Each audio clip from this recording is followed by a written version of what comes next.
Uşaqlıqdan bizə necə yaşamalı olduğumuzu öyrədirlər. Belə geyin, belə danış, ayıbdır, nə deyərlər. Və biz illərlə başqalarının gözləntilərindən ibarət bir qəlibin içində böyüyürük. Amma bir gün sanki içimizdə bir səs oyanır. Bəs mən nə istəyirəm?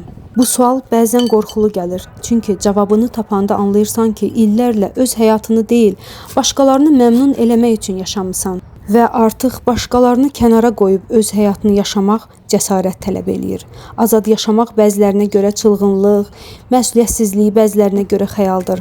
Amma azadlıq harada yaşadığınla deyil, necə düşündüyünlə başlayır. Kim olduğunu anlamanla, səni nə xoşbəxt eləyir, nəyə inanırsan, necə nəfəs alırsan. Bax, bunlar sənə aid olan seçimlərdir. Azadlıq səhv eləmək haqqıdır, seçmək, bəzən yanılmaq, yenidən başlamaqdır. Hər kəsin səni başa düşməsi də vacib deyil.